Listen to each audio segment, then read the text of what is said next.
Hello, everyone, and welcome back to Survive This Crit. This episode, we have the absolute pleasure of interviewing HBO executive assistant, screenwriter, and industry insider with her upcoming Assistants in Hollywood themed podcast. Jamie Kolbrenner is a graduate of the esteemed Loyola Marymount University School of Film and Television, which is still ranked as one of the top film schools in the country. Her professional credits include NCIS and HBO's In Treatment, just to name a few, and her pilot screenplays and shorts have been recognized for her unique and stylized writing flair of telling human stories with strong female leads. So welcome, Jamie. Hi, that was so Hello there, nice. Jamie. Hi guys. I've never had a bio said about me that wasn't something I created, so that was fun. You're welcome. I mean, I know you well enough slash checked your Instagram to be like, and IMDb to be like, what all has she worked on lately? Understandable stock. Yeah, just, Yeah. a mild stalking on a Sunday afternoon. And leading up to this, Kylie's been hyping you up so much, like, oh, Nick, she's worked on this and that. Oh my gosh, like she's clearly got your whole like biography memorized at this point. Love it. Full disclosure, Kylie was my casting director of my senior thesis film at LMU. So Kylie and I go way back. Yeah, we have a Ooh. history of working together, and we actually just completed our first collaborative short writing wise. So we've been working together for a while. We have very similar brains when it comes to working together, which has been really fun to explore. Yes. Although nothing horror, though. She's not a horror girly, but that's okay. I am not, even though historically this is a horror podcast, but I'm so honored to be on. It's It's okay. You're okay. our We've honorary final girl. exactly. We've had people on the show before who aren't like the biggest horror fans, but as long as you got something related to it and you have a passion and you just want to be on the show, we're open to it. We're not those stuck up podcast hosts. This is your every guy's podcast. I was at Deadpool this morning and they had a trailer for the new Alien. Yeah. And literally, I was like, because I was wearing a hat, I had my head down. I was just staring at the floor. So I didn't have to watch it.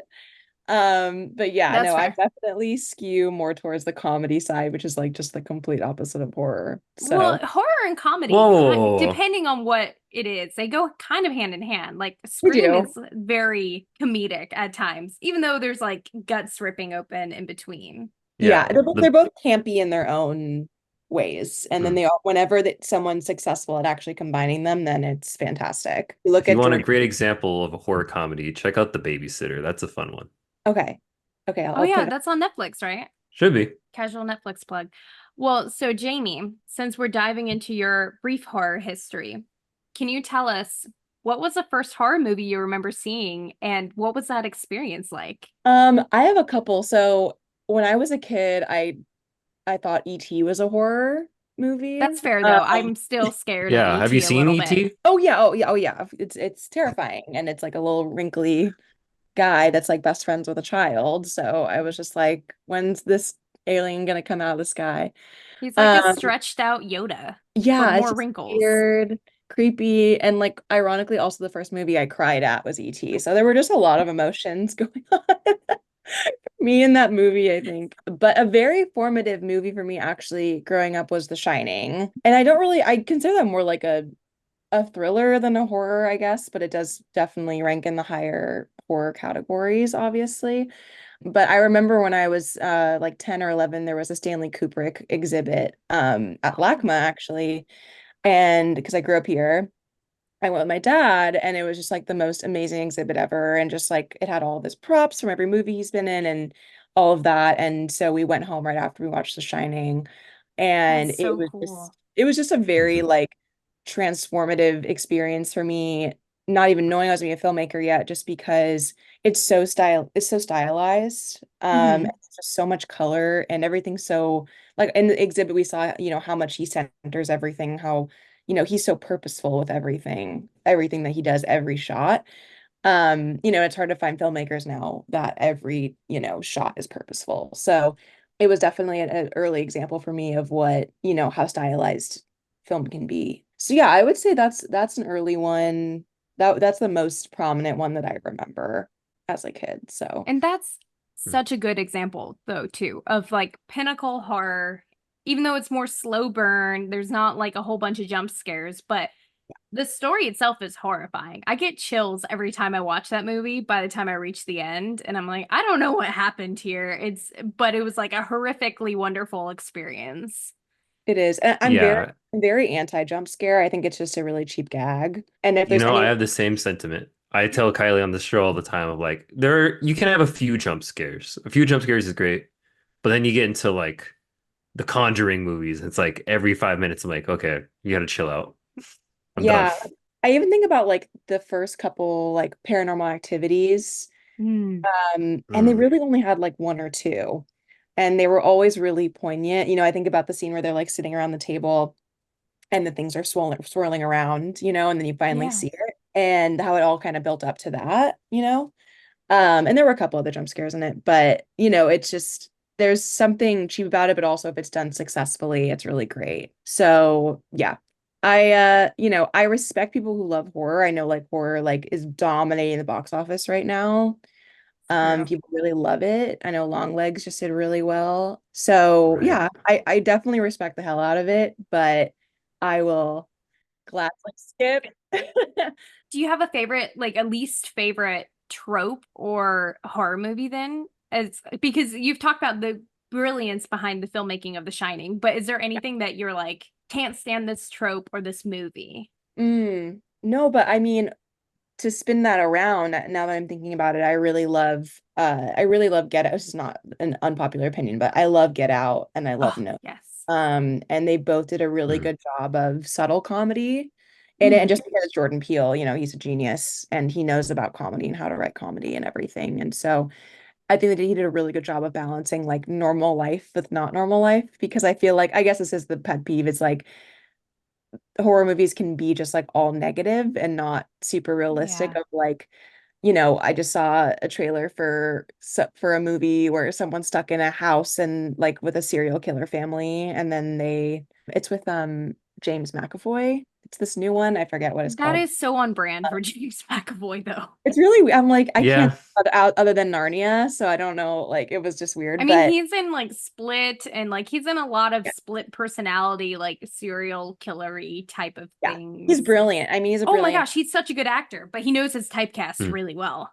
but like a whole movie where it's just like constantly running away. I think that's probably what it is for me. It's like the constant running away. It gets kind of tiring as an audience member to be Mm. like, okay, like are they gonna like when are they gonna get caught or when are they gonna triumph? And I think a lot of people there is a huge audience for that. People love that, but I think it's just been done so many times, like getting stuck in the house with the spirit or with the, And what not happened. doing anything about it but running. Are you asking then, like, you want more tactics that the victims do against the killer? Are you wanting more like fighting back or more Yeah, like I guess like if you escaping? guys have Like, seen like have you guys seen Game Night?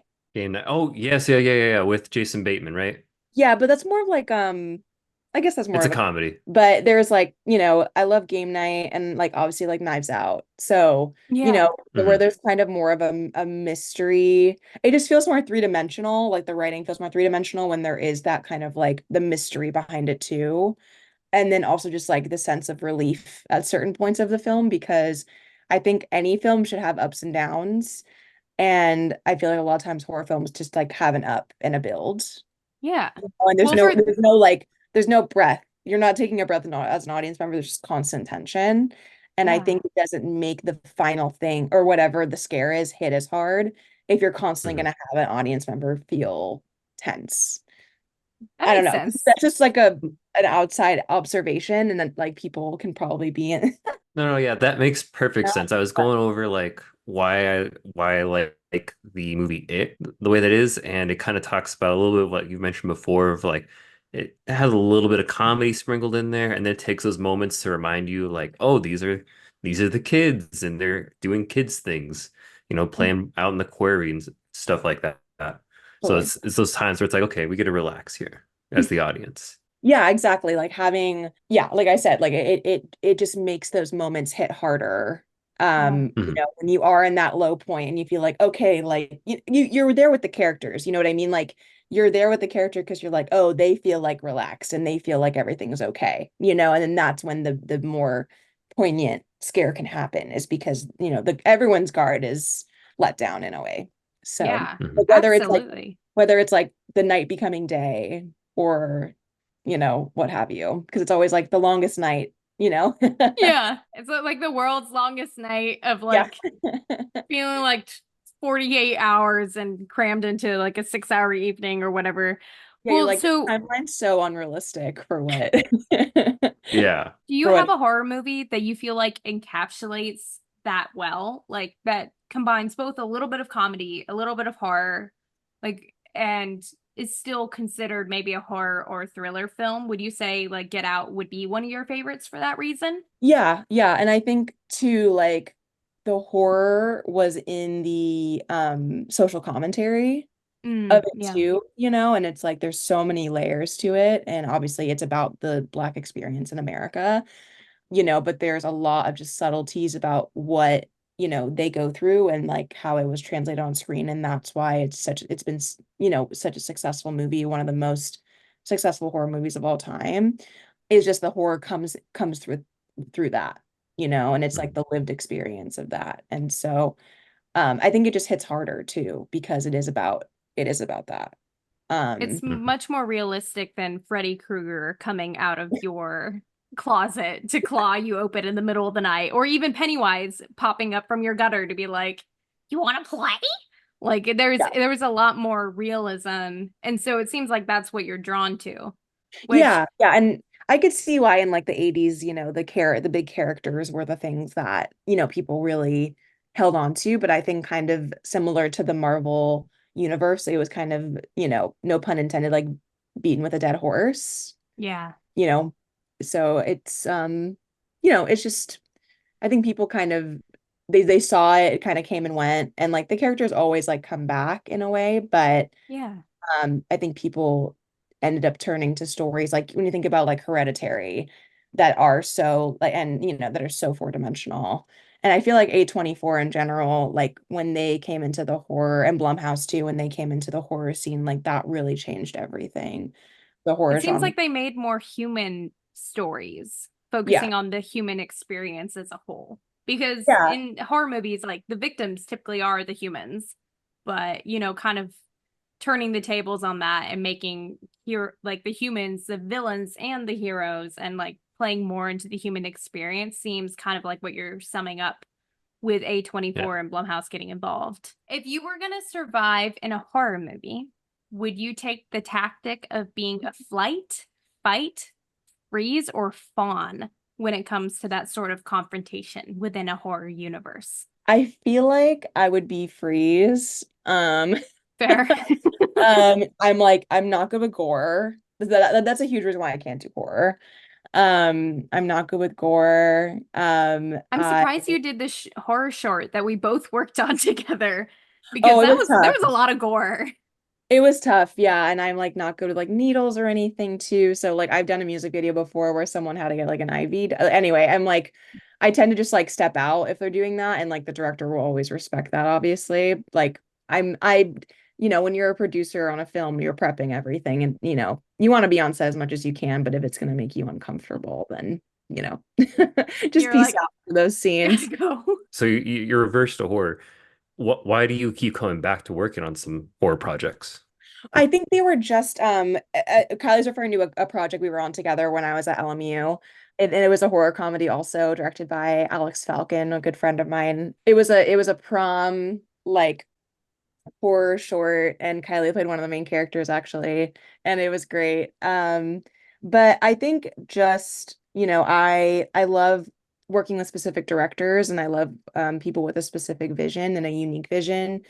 And I think a lot of times in film school, and this is no shade to anybody, but a lot of the films that we were making were dramas.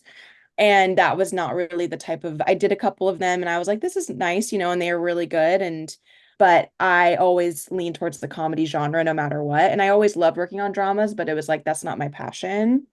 So when it came to fruition that this, this horror comedy was going to come up and from a friend of mine, I was like, okay, I'll work on that.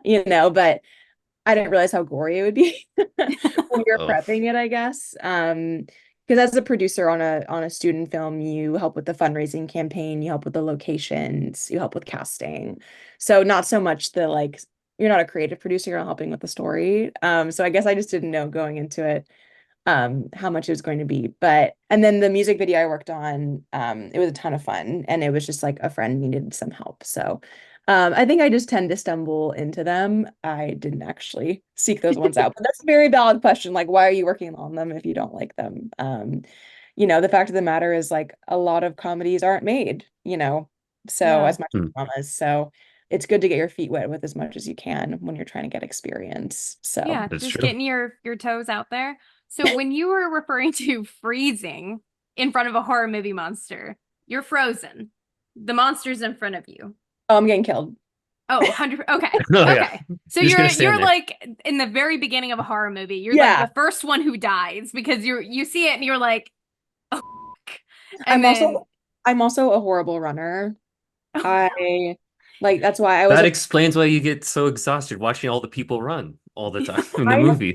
I'm like, it's so unrealistic. Well, because full transparency, I was a goalie in soccer same. Mm. because I hated running, and I'm still like when I work out, I don't jog, I fast walk. There's just like I don't run. Hot So girl walks are back. Hot girl walks hot girl 2024. walks have always been back.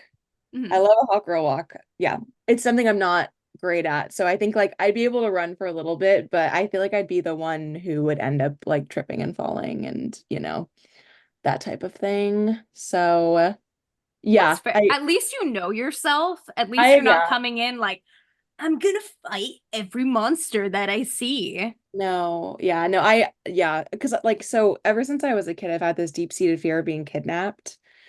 Same. And Ooh. We have the same really brain. for no reason, just airing out my trauma right now. For no reason though, do I have that fear. Like nothing's happened to me as a kid that I was, worried about that. Yeah. But I think at any time there's been like, because there's creatures around LA, there's been times where like I've been sitting there and like I hear a rumbling. I just put the covers over my head. Like I don't, there's no running to my parents' room to seeing what's going on. Like I'm someone who I just put the covers, the covers over my head, hope You're it like, passes. they can fend for themselves. Thank Yeah. you very much. Oh no, I would run to my parents' room to be saved, probably. Like, but Oh, I'm not as a kid. I'm not doing that now. But yeah, so I think that the freeze has been a part of my life for a long time.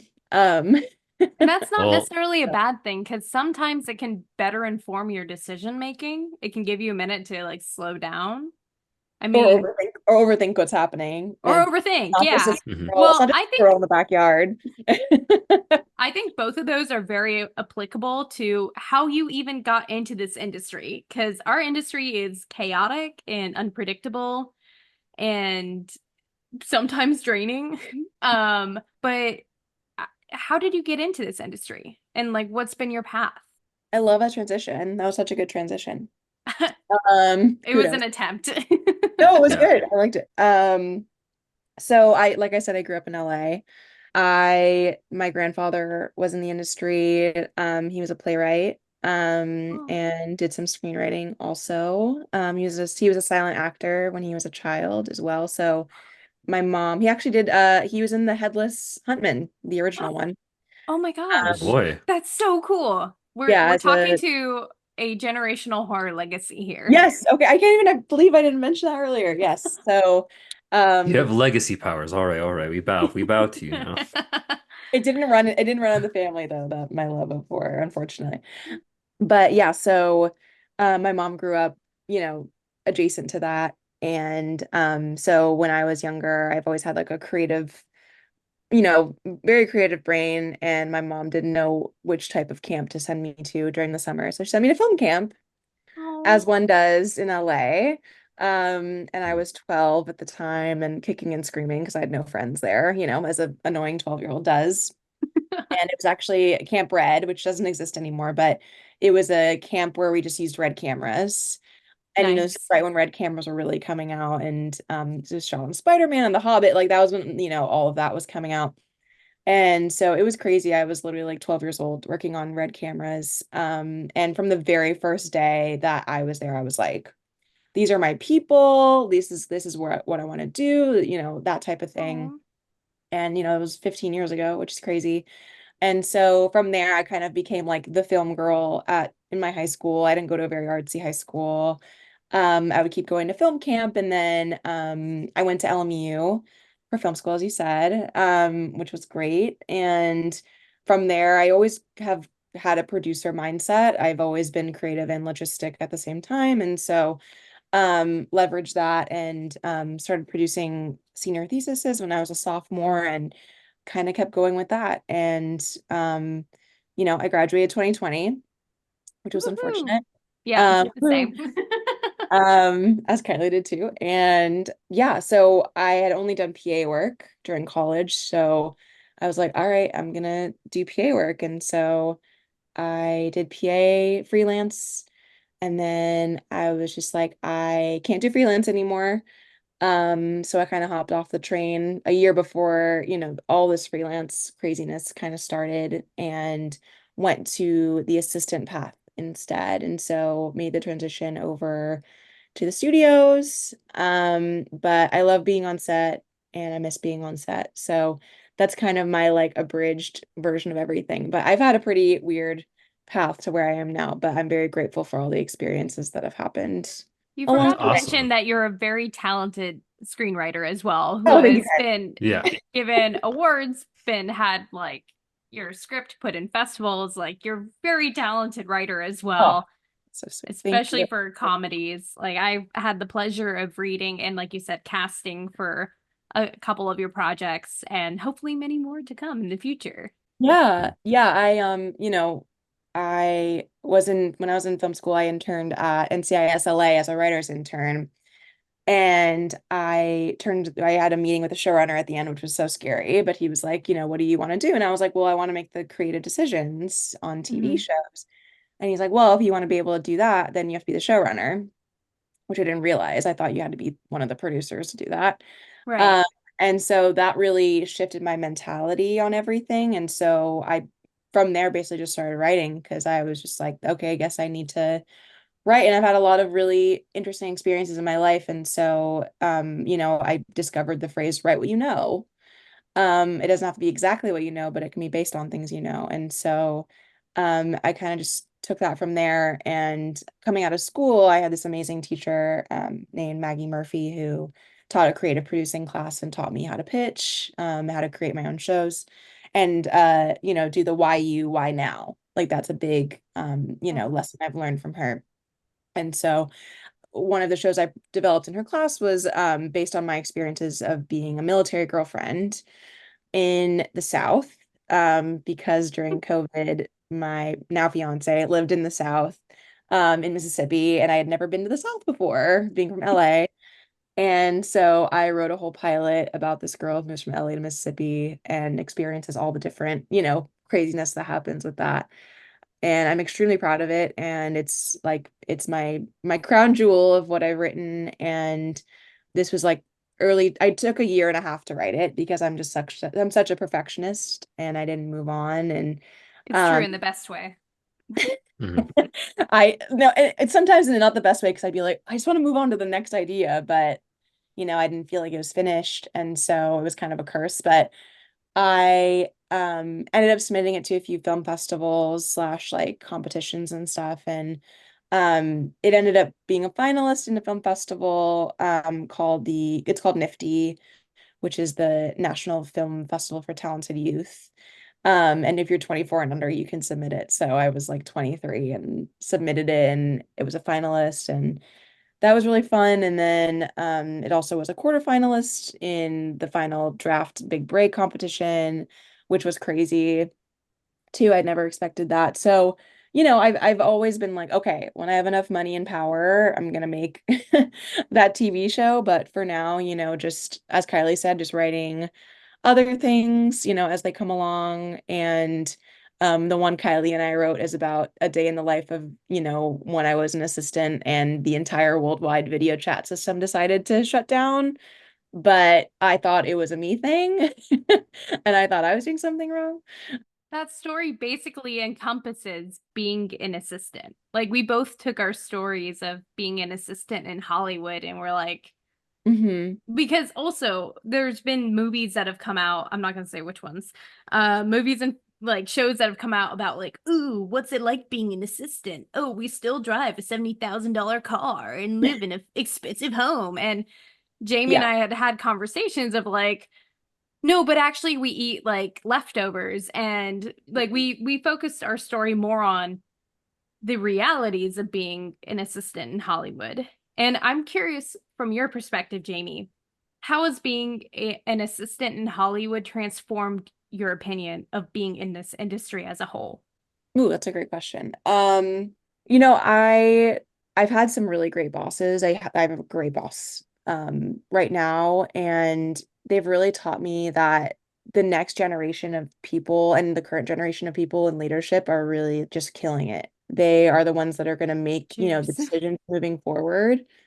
And just from the friends I have and everything, who are our age and everything, it's like the be the change you want to see is so real. And I think just, in this post Me Too movement world that we're in, there's just so much transformative change that's happening, in both in good and bad ways.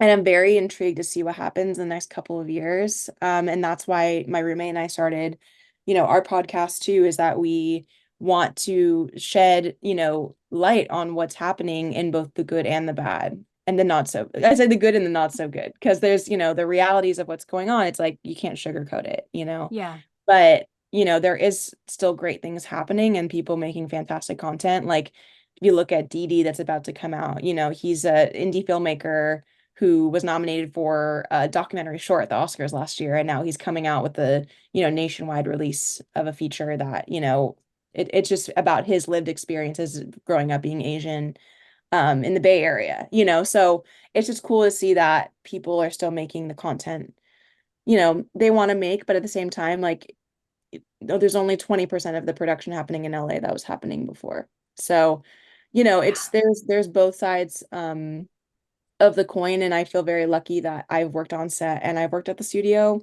because I Mhm. feel like I have both sides of the perspective of it, of being on the crew and being on the admin. And I think that that'll really help to inform me, when I am a higher up professional in our industry, whether it's being on set or, being in the studio. Yeah, So, that's amazing. I feel like you answered that really well with the ex because you do have experience across the board. But I mean, as we know, those are really sometimes really long days or really challenging days. So, how do you create boundaries for yourself to protect your mental health while mm, working in this industry? yeah.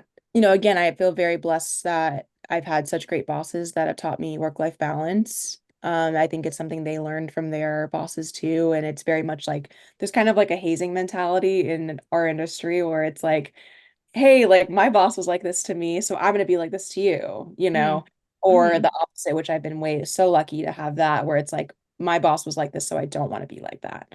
Yeah. Um, and has really taught me work-life balance. And in this current job I'm in, I was able to get a work phone and, have my Ooh. personal phone. And so I feel like in a more physical way, there is like that boundary of, I'm on my work phone when I'm working and I'm not when I'm not working. And there's those clear boundaries with that. And then just in general, like I'm someone who's more extroverted, so I just love catching up with friends. Like that's my biggest way of relaxing. And so, Yeah. excuse me, just, making sure to keep in touch with people that I love and that I respect and know what I'm going through too, because they're going through it also. Yeah, Just kind absolutely. of be there for them as well. You've definitely been doing that for me Oh, lately too, which I appreciate. I did want to add a follow-up to that. Like, what could you give me an example of some of the greatest challenges that you've faced, either as an assistant or a writer, because you have a very dual brain that does both? yeah. Coming out of school, I really wanted to be a showrunner. Hmm. I was like, this is what I'm going to do. I want to make the creative decisions on set, that type of thing. But at the same time, I think one of the toughest things has been facing the reality of how much time and effort goes into that.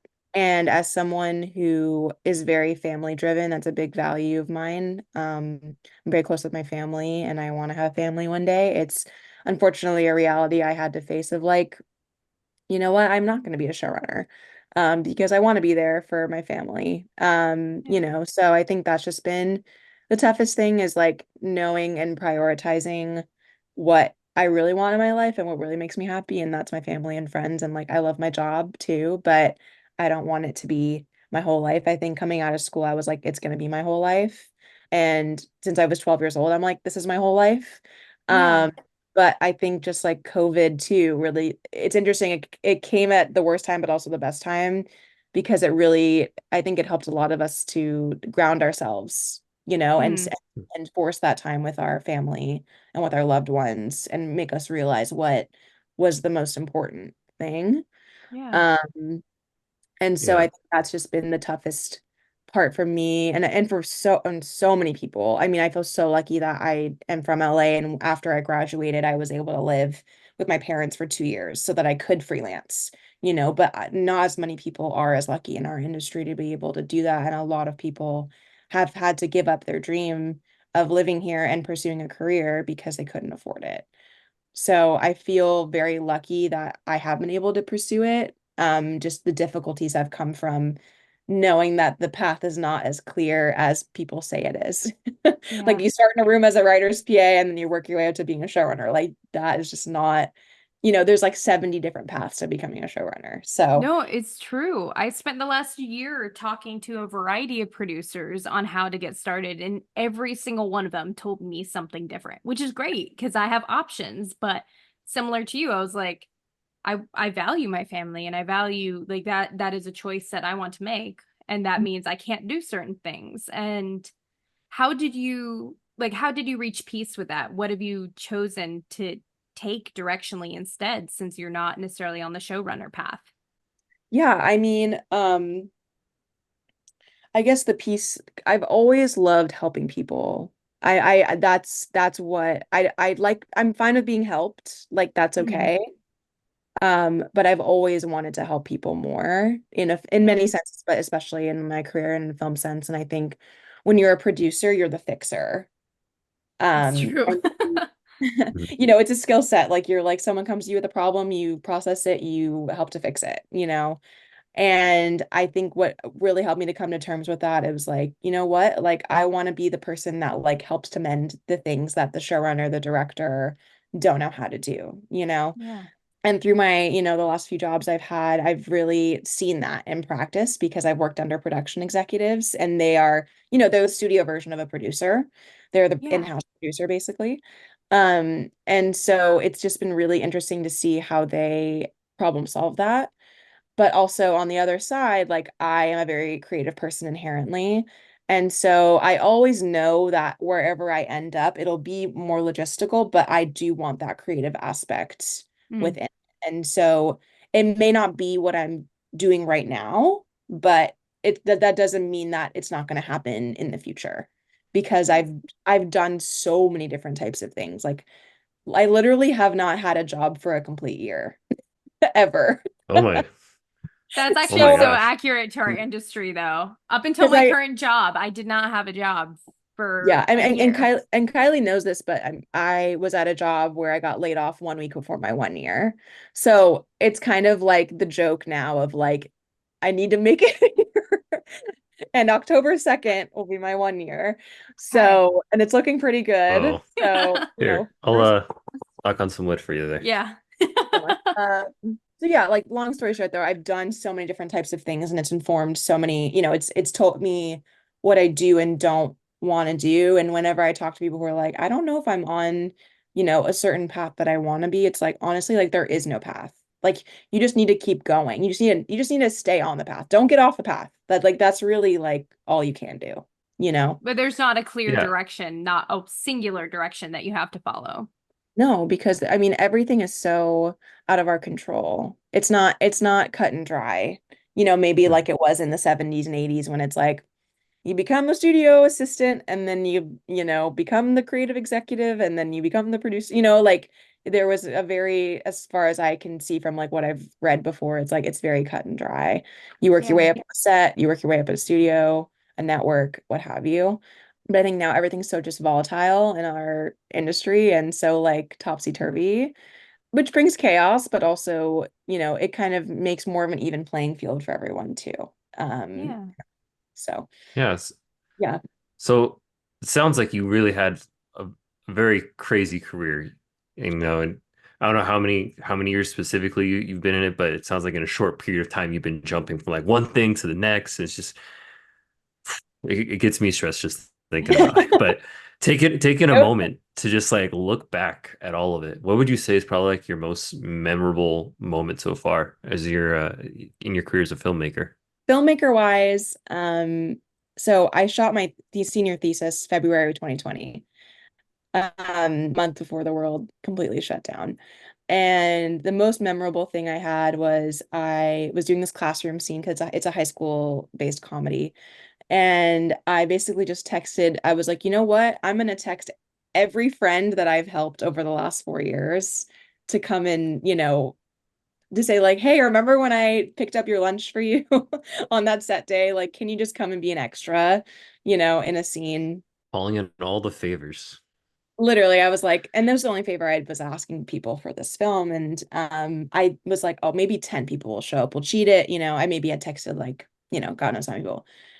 I ended up having too many people in the scene. Oh my And gosh. there was like 30 to 35 people who showed up. But I was like, you know what? We're putting all of them in there. And there was this moment where I'm standing, I kind of get emotional thinking about it, but I'm standing in the front and I'm looking out over everybody who would like help me over the last, or who like made an impact on me in the last 4 years of being at LMU. And it was just like such a moment of like, I'm directing this. Here's all my friends who are in it who have helped me so much. And, most people who are in that scene are still good, really good friends of mine. One of them's my roommate now. So, it was kind of a moment of like, oh, this is like a thesis. This makes sense. This is my thesis. I'm having all my friends who have helped. Like, it was just a true, and like everybody else was in my crew who was like, Yeah. my It was friends. your So full circle moment, like the it was, ending of yeah, that Mhm. chapter. totally. And it's probably the only time in my life I'm going to direct something. Mhm. But it was very me. It was an astrology comedy. I It was wore my really fun though. It was super fun. I wore my calculus camp sweater from high school to it, and it just was like being the weird film kid in high school and like, here I am 4 years later making my thesis and everything. And it's what got me through COVID. I mean, literally we wrapped it February 20th of 2020. Wow. Oh And boy. a month, as we all know, everything went crazy. And it was like those 3 months though of like school where it was my senior year and I wasn't at college but I was editing this thing that was, you know, my brainchild. And yeah, so that was very poignant as a filmmaker. And then just post, yeah, like post career, I would say every time I wrap a show, it's just a great moment. Everyone's just so grateful. And like Kylie mentioned in the bio, I worked on In Treatment for HBO, and it was November 2020 to March 2021. So this is like pre-vaccine. We were all working on this show together. And it was just such a family environment, and everyone was so grateful to just have work at that time. And Yeah. it was really like a PA boot camp for me. I worked on first team. I worked with all the actors. They were all such lovely people. And just like wrapping out that show was just such a moment of like 6 months of such hard work. And being able to see my name in the credits of a TV show for all Yeah. 24 episodes. It was just, yeah, that was an amazing seeing your name in the credits for the first time is definitely a big moment. So If yeah, you have a picture of like your reaction to that, definitely send it to us and we'll include it in the video version of the episode. Any pictures you want to include from Gemini Rising or anything like that, definitely do because yeah, we'd love to I'll include send you. them. I have a photo with my crew from that classroom scene. Oh, yeah. That Yeah, and I'm still so I'm like still great friends with a lot of people who were in that crew, and a lot of people I went abroad with a lot of people in film who were involved in Wow. it. And yeah, so it's very it's I look back at it too and I cringe at some parts because I'm like, oh, this is not a good line. I would have gone back and rewritten it, but it's good because it helped to cut me off from the perfectionist of it and just like go for it. And yeah. And So it's like it's something that symbolizes the chapter that you were in, which I think is really important. So, totally. as we're starting to wrap up here, I wanted to ask for people who want to get started in this industry, what advice do you have for them? Oh man. Um, if you want to be a PA, there's a lot of really great Facebook groups for being a PA. Um, just keep those notifications on, and people just want to hire bodies. So just go on there. As much as I hate Facebook, I'm literally not on it anymore besides for like Facebook Marketplace. Yes. It's Mm. so great. It's honestly so great if you want to start out being a PA because that's where people just post when they're, I mean, I hate to say it, but when they're desperate. So No, that's where you'll get 100%. the jobs from, the entry level jobs. That's Maybe you one. could put yourself on Facebook Marketplace. Look, need a Oh, PA? oh. $5. I hope you'll sell yourself for a little bit more than $5, but I um need a little extra cash. they it'll get you less than a Starbucks. Uh, and I would also say just keep going. I mean, like there's so many different types of jobs in our industry. Like you don't have to just be a writer director and that be it. You don't have to just be a writer's PA. You don't have to just be a showrunner's assistant. Like there's just so many different types of jobs. And don't be afraid to say yes to them. But also if you're in those jobs and you're having a horrible time and you're basically being borderline verbally abused, then you don't deserve to be at that job. You can find another one. So yeah, so that's kind of like that's just, there's so many things out there. And I think that when we come out of college, we're like, oh, you can only work at an agency and that's it. But there's so many things out there. So don't get discouraged if you get rejected from the first few at the Oh, gate. That's wonderful advice. And I feel like it's applicable, especially to people just even outside of the filmmaking industry. Just, Yeah. stick with it, know your self-worth and don't compromise on that. So mhm. as we're finishing up, just really quickly, can you tell us anything that you're working on right now and how our audience can keep up with you? So my roommate and I are both in the industry, obviously, and so we are starting our own podcast as well. We're taking over a podcast that was already an industry podcast, so we're the new co-hosts of this podcast. Um, Woohoo. and like Hostile takeover. yeah, exactly, exactly.